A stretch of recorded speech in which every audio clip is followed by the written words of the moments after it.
Hello everyone, welcome back again बेटा। तो आज हम डिस्कस करने वाले हैं आपकी वर्कशीट नंबर 38। तो इसमें देखो क्या दिया हुआ है। इसमें हमने सर्वनाम के बारे में पढ़ना है। पहला देखो क्या दिया हुआ है। इसने बोला रानी 10वीं कक्षा में पढ़ती है, रानी हॉकी में अच्छी खिलाड़ी है, रानी की आर्थिक स्थिति अच्छी नहीं है और रानी को अपनी फीस माफ़ कराने के लिए प्रार्थना पत्र लिखना पड़ता है। कई बार रानी समय पर फीस भी जमा नहीं कर पाती। रानी से कहा गया कि जब रानी का चयन राज्य स्तरीय टीम में हो जाएगा, रानी की फीस माफ़ कर दी जाएगी।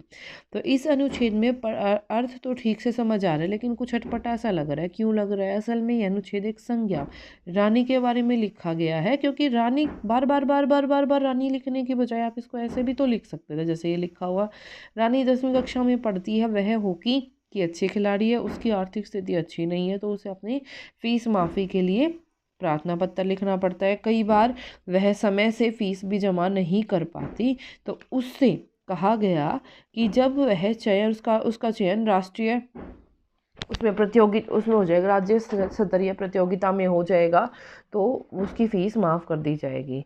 तो आप ध्यान से देखना, जो रानी के स्थान पर यह वह उसकी उसके उसका इत्यादि ये वर्ड यूज़ किए गए हैं बेटा, इनको ही क्या बोलते हैं? सर्वनाम। यही शब्द क्या है? सर्वनाम। सर्वनाम यानी कि सबके लिए नाम, सर्वनाम यानी कि सबके लिए नाम। और इस प्रकार हम कहते हैं कि संज्ञा के स्थान पर शब्द जो आते हैं उनको क्या बोलते हैं? सर्वनाम। ठीक है। तो अब इसने जैसे बता दिया, पुरुषवाचक सर्वनाम के कितने भेद हैं बेटे? सर्वनाम के 6 भेद है। पहला पुरुषवाचक। पुरुषवाचक में क्या दे रखा होगा? मैं, तुम, तू, आप। फिर है निश्चयवाचक, यह वह, कि बताएं कि यही चीज है या वह चीज है। आगे देखो इसने क्या बोला। अनिश्चयवाचक, कोई और कुछ। अनिश्चयवाचक में जब मेरे को पता नहीं है, कोई और कुछ, मेरे को नहीं पता कोई यानी कि कौन है, कुछ यानी कि कितनी चीज लेनी है, सिर्फ हम बोल देते हैं कुछ। ठीक है। संबंधवाचक यानी कि जिससे रिलेशन हो, यानी कि जैसे वह जो उनका है। ठीक है। तो मतलब इस तरीके से जो जिसमें जो वर्ड यूज हो जाए, जिसमें संबंध बन जाए। प्रश्नवाचक में जहाँ पे ये साइन आ जाए, कौन, क्या, कैसे। ठीक है। निजवाचक में अपने बारे में बताया जाएगा। ठीक है। अब देखो इसने क्या बोला।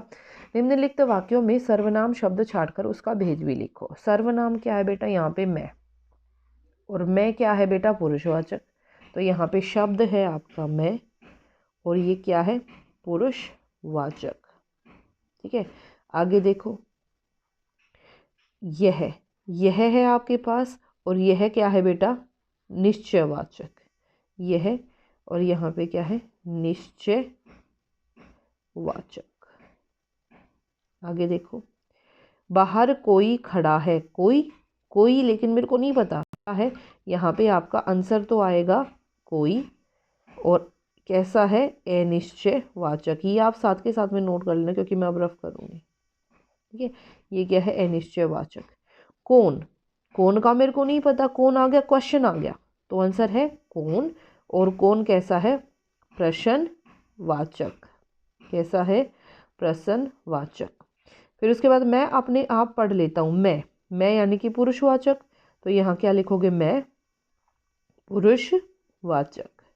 ठीक है। सबको क्लियर हो गया होगा। आगे देखो, इसने बोला गांधी जी अपना काम स्वयं करते हैं।